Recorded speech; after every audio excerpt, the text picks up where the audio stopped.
Hello and welcome back to the Better Late Than Never podcast. It is the 28th of March.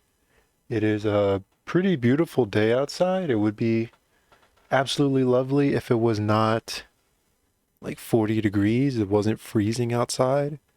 Really wish spring would kind of establish itself and decide whether it wants to go ahead and exist or not, because we don't even have any, there's not even any pollen out yet. It like just started to warm up, I think either probably last week, and there's no pollen, only a few trees and bushes and like flowers are starting to have any sort of blossom or bud to them. So I just wish spring would hurry up and get here. Um, so two, I can think of two main things that I kind of wanted to talk about. And one is actually kind of silly, but I take kind of seriously. And then another one was kind of serious, but I kind of have a silly outlook towards it. So, as I've mentioned in, I think maybe the first podcast or the second, I am a big fan of using saunas. Um, I like heat in general. I like warm temperatures. I like being in a hot environment. I'd much rather be too hot, or not too hot, honestly. I'd much rather be warm than cool. I'd much rather go outside when it is, 95 degrees than go outside when it's 25 degrees, Fahrenheit. So I'm a fan of the heat, and I'm a very big fan of saunas. So what's today? Today is Monday. So Friday, I bought a day pass to a particular gym that has probably the best sauna that I've ever been inside. It's just so big. There's so much space in there. Hardly anyone ever goes in there. So the gym, it's a rock climbing gym primarily, but they also offer things like yoga, weightlifting. They do events for kids and stuff like that. And they have a spa area, and the spa area has a hot tub. It has a steam sauna, like a little steam room, and then a dry sauna, like a rock sauna basically.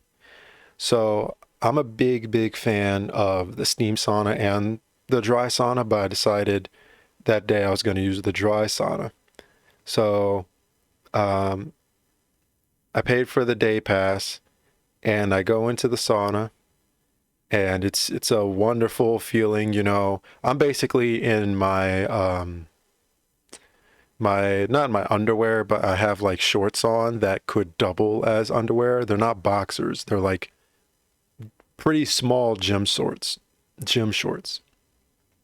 So I go in there, and it's nice and hot, and first thing I do, I don't sit in saunas. I get bored sitting in a sauna. So I go in and I start doing my normal stretch routine. So I'm like stretching out my neck in circles. I'm rotating my arms um, in circles, and then like alternating them. Like I can move my one arm forward and the other arm backwards, stretching out my hips, twisting, doing lunges. Um, I forget what they're called, windmills, where you're, alternating your hand to your other foot when you're stretching down. Just a bunch of different stretches. And I feel great. I love going in a sauna to stretch specifically because the heat allows your muscles to relax enough that they expand more, so your muscle elasticity your muscle elasticity is greatly improved, and your range of motion is so much better. Um, so by the time I finish my stretch routine, I'm already sweating. I'm already feeling pretty good, and I'm like, Well, I think I think I'm ready to do some exercises. And so I get onto the bench and I do a couple, like one set of like, I don't know, maybe I think I did 15 push-ups. Um, and then I did, how many sets of those did I do? I think I did two sets actually. I think I did two sets of about 10 or 15 push-ups. And then I did two sets of about 10 or 15 squats. Um, and then by the time I finished the squats, uh, I was like, I think I'm done. Like I'm definitely sweating a lot. I had super hydrated, almost overhydrated myself beforehand. I drank a ton of water, and all of this information. This is all relevant. The reason I'm going like meticulously step by step is it is all relevant to what happened. So I had my water. I'm drinking water. I'm drinking so much water to the point where I really can't like retain anymore. Like my body is basically rejecting any more water. So I'm just like an influx of water in my system. And so I leave the sauna and I'm in the little spa area. There's nobody in there. No one ever, I think in the time I've used that gym, one time there was one guy in the sauna. And that was a gym I was going to for like 2 or 3 months before I couldn't afford the membership anymore. But anyway, so I'm sitting in the sauna area, drinking my water, kind of cooling off a bit. And then I'm like, you know what? I feel pretty good. I could go in there and maybe do one more set of, do some crunches. So I wait for my body to cool off. I wait for my heart rate to go down. I'm drinking water. I go back in the sauna. I do like, I think two sets of maybe like 10, I don't know what you would call them, where you do a crunch, your torso does a crunch, but then you raise your legs up. So you're like crunching your core from two angles, from your lower extremities and your torso. So I did like two sets of those, and then I was like, okay, I'm done. I can't do anymore. So I go back out, and then I sit down, and I'm drinking water, and I'm just sitting, and I'm like, you know what? I'm cool. I'm gonna wait for my heart rate to go down, wait for my body temperature to go down, and then I'm all right, and I feel good, just a little tired, and I stand up because I'm like, I think, my heart rate's down, my temperature's down, I feel fine. So I stand up and I go to get my towel to like start drying off the sweat. And, as I stand up, I'm sure if you've ever sat down for a really long time and then you stand up, the blood like drains from your head and you feel dizzy and disoriented. Sometimes you like literally sit back down, your blood pressure just drops suddenly because, you know. So that happens. Um, and I'm like, it's no big deal. It's not overwhelming. It's not a overwhelming dizziness. I'm just feeling a little like, okay, feeling a little woozy, but I'm okay, It's no big deal. No, it's really no different than like standing up after sitting for a long time. So I'm standing there kind of drying myself off. And that sensation, because when you stand up and your head feels woozy, it comes back pretty quick. You might feel dizzy for like maybe, I don't know. For me, I feel dizzy for maybe like 3 seconds, and then I feel fine because my my blood pressure like comes to an equilibrium. Well, this time it's not coming to an equilibrium. It's been like a smooth 30 seconds coming to a minute, and I'm still feeling like that slight wooziness. And I'm like, okay, well, maybe it's just taking a little longer for me to come to a sense of homeostasis because I've just exercised. I was in the sauna for like 20 minutes. And it dawns on me like I'm not coming to this equilibrium. I can't come to a balance. So I sit down because I'm like, okay, I just need to stop standing up. So I sit down and I'm like sitting there looking at the tiles on the floor of the spa area. And I'm thinking to myself, I'm like, okay, I'm all right.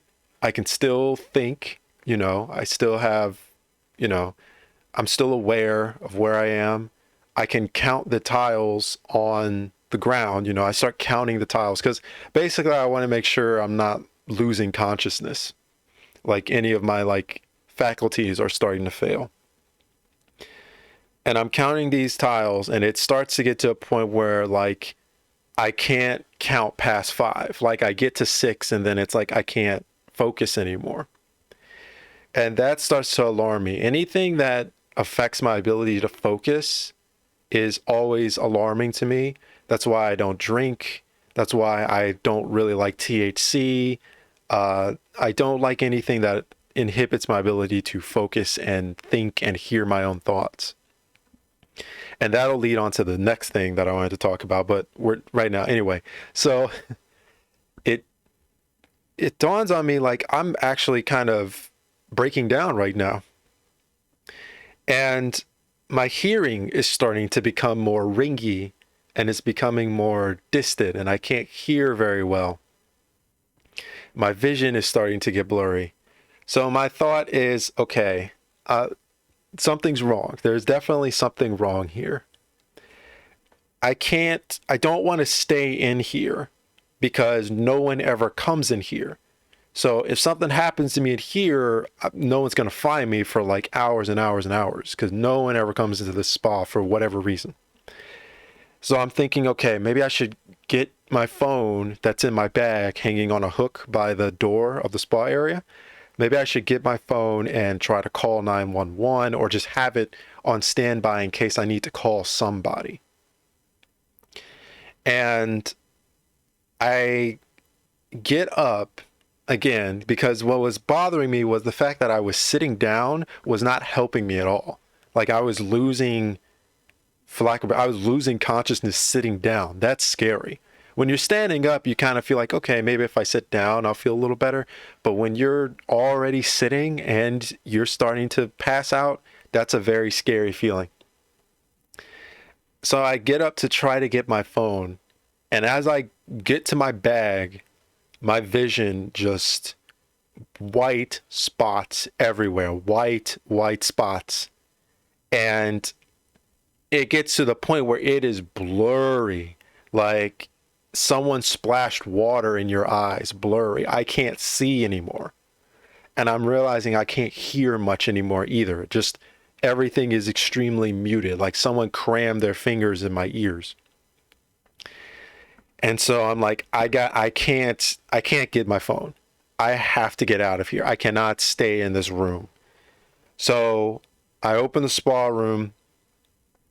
I'm literally just in shorts. I'm wearing nothing but like small gym shorts. I'm sweating profusely. And I walk out into the lobby area where there's like some lockers and there's a stairwell. And then if you keep going straight, that's where all the rock climbing stuff is, where all the walls and stuff are. And I'm just like, I just got to walk out here and hope somebody sees me because I don't know if I have the strength to speak anymore. So I'm like staggering into the rock area and it just, I can't see. My vision completely goes. My vision is completely gone. And it's just white. And my legs give out. And I just collapse to the ground. And the only thing I can think, I could hear that there are some people in the general area, but I don't know how far away they are, where they are. I just know there's somebody in here. So the only thing I think of is I call for help. And I'm just like, can somebody please help me? And I could hear like sounds of concern, like a woman gasping and like someone, you can hear people, their tone changing, but it's all muffled. I can't hear what they're saying. And then I hear I feel some people approach me and then a woman starts talking in my ear she's like, "What happened? Are you okay?" And I was like, "I was in the sauna." Um, and she's like, instructs me to lay down, and I lay down. And then she, this is where it gets a little, I remember everything up to this point. This is where it gets blurry just because I'm like trying to recover. I'm basically like fending off the sensation to pass out at this point, like seriously fending it off. Um, so she calls for help, and one of the staff, there's a woman who is part of the staff, comes in, and they're like, we need to get him some ice packs. So the staff lady runs and gets some ice packs, and they put them all over my torso. I don't feel them. Like, I can't feel the ice packs. I don't sense how cold they are. I don't sense anything from them. That's scary. That is even scarier. Uh, but I can still think clearly. Like, I can think at least somewhat. I can still kind of think. And I'm just kind of explaining to them, like, I was in the sauna, I felt fine like a second ago, and then I stood up and now I just like can't, I'm breaking down. And I can see out my left eye, but when I try to just close my left eye and open my right eye, I have tunnel vision. Like, take your hand, make a tunnel, and then just like lump it over your eye. It's a very small window that I can see through. That was weird. Um, so everyone's like, it's not really a panic going on, but definitely like people are kind of looking around, like trying to figure out what they should do. Someone calls an EMT, and they were like, what happened after that? The woman stayed with me for a while. Both of them did. And then slowly but surely my vision started to come back. And I was trying to like speak to them, just let them know like, hey, my vision's coming back. I can feel the ice packs, like they're cold on my body now. I can, excuse me, my right hand was numb, and I tried to squeeze the lady's hand, and I was like, okay, I can feel my right arm now, you know, and so soon enough, I basically recover. And after a while, they're talking to me. They're kind of saying like, you might have had some heat stroke or something. And then the staff lady runs and gets me a Gatorade. And I sit up slowly. I start sipping on the Gatorade. And as soon as I drink the Gatorade, I'm like, I feel really good now. And so basically, all that is to explain that I had sweat out all of my electrolytes and was coming up on suffering from a heat stroke. So it's so basically nothing after that point. Just to like conclude that situation, the EMTs came, they took my levels, everything was golden. They just said, your electrolytes are really, really low. Keep drinking the Gatorade. I talked to the EMTs for a while. I thanked them. I declined a trip to the hospital. I don't need one, nor would I want one, because I couldn't afford one, even if I did. And I thank everybody for helping me, and it was crazy. I wanted to. I just wanted to shout out. I think her name is Kelsey.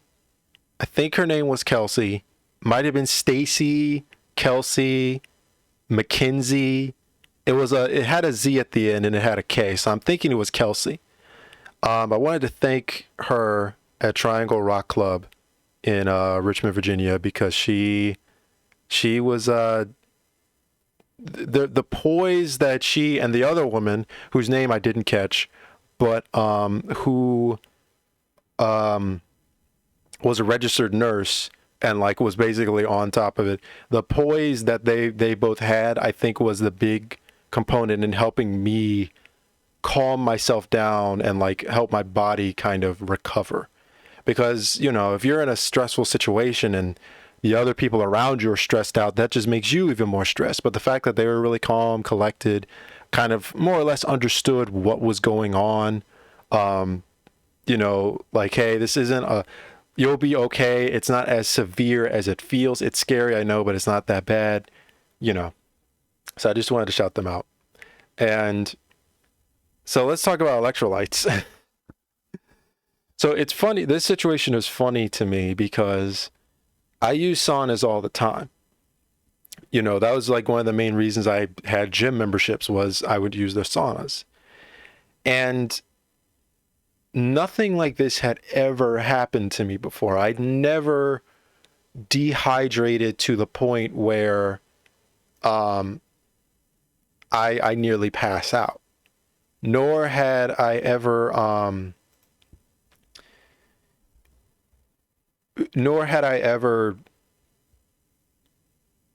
or how can I say this? There have been times, you know, after using a sauna, you stand up and you feel a little lightheaded, but it's never persisted that way. That's what was bothering me was like, why is this still persisting? Why do I still feel dizzy after sitting for like a solid, I'm going to say like 10 minutes and then standing up? And the other thing too, and the EMTs were kind of a little confused too, because I had eaten breakfast that day. So I had eaten plenty of like I had a pretty decent breakfast and I had drank tons of water. So I did not realize how vital electrolytes are to your actual hydration. I always thought, and you know, I'm uneducated, I always thought electrolytes had to do with giving your muscles the energy to contract. But I thought it was more of a like, this is very ignorant, but I always equated to like giving your muscles a boost of ATP, like giving your muscles the energy to contract and move. I didn't know it had to do with hydrating your muscles or hydrating your body in general because of the sodium. I always thought, you know, I would want to have very low sodium so that I don't dehydrate. I associated sodium with dehydration, but you need sodium just like you need magnesium. You need a balance. And I had basically just sweat out all of my electrolytes and was coming up on a heat stroke. So it's it's just funny because I as many times as I've used the sauna and exercised in saunas and like spent, well, I guess in a sauna setting, I've always spent maybe about 20. I think the longest I ever stayed in a sauna was 40 minutes. But the house I live in, there's a storage room.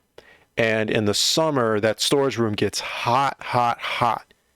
And not quite as hot as a sauna, but very close.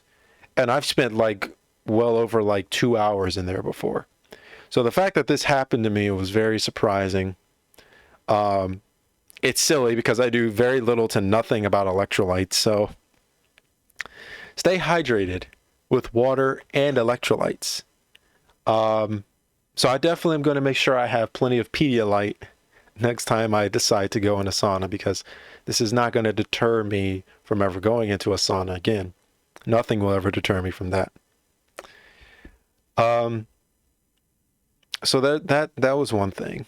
The second thing is not quite as, it's not extreme. It's not as like crazy. It's much more, I suppose, introspective.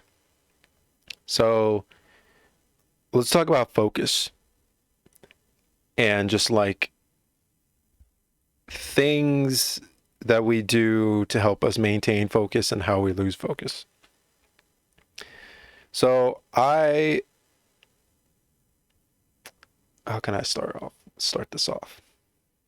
I may or may not have undiagnosed ADD or ADHD.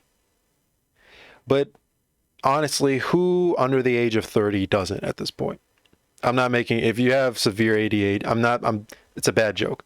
But it does seem like, I mean, really think about everyone you know who is under the age of 30, you know? and the ratio of how many people those are who have some form of ADD or ADHD or like attention related disorder. But anyway, it's difficult for me to focus sometimes. And I have a bad habit of talking to myself aloud, thinking aloud, basically, in the car, wherever. I tend to sleep with earplugs because I'm a very light sleeper. And sleeping with earplugs, as opposed to just, it doesn't completely obliterate sound. Like I can still hear, but it makes it such that sounds are not, I don't know if I have some sense of a hearing disorder, but things are very loud to me. Like regular sounds tend to be very loud to me. And maybe it could be because my vision is really bad. So it could be just my ears compensating for my poor vision. I don't know. But what I started doing over the past week was, instead of just wearing earplugs when I go to bed, wearing earplugs just throughout my day.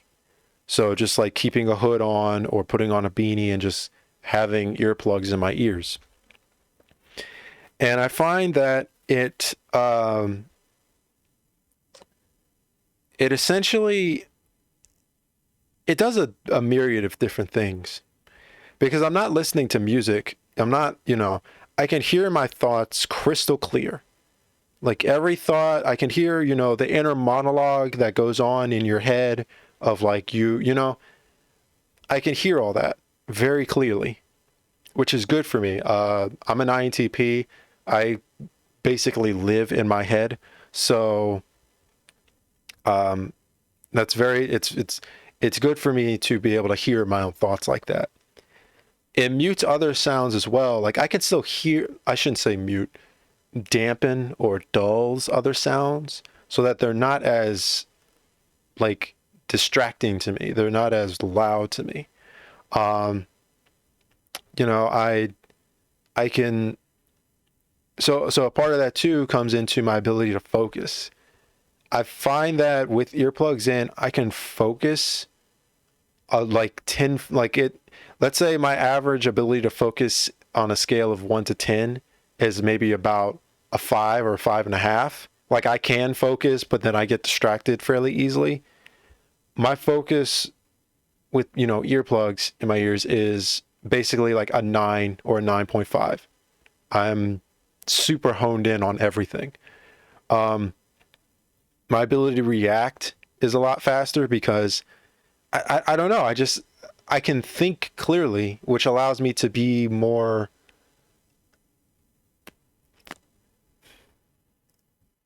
See, so I feel like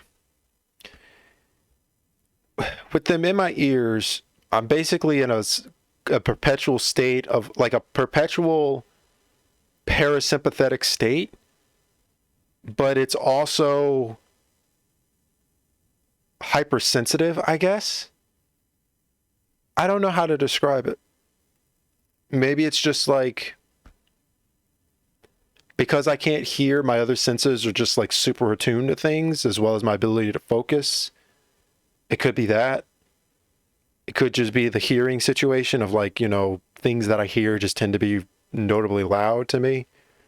I don't know. There's a myriad of things it could be.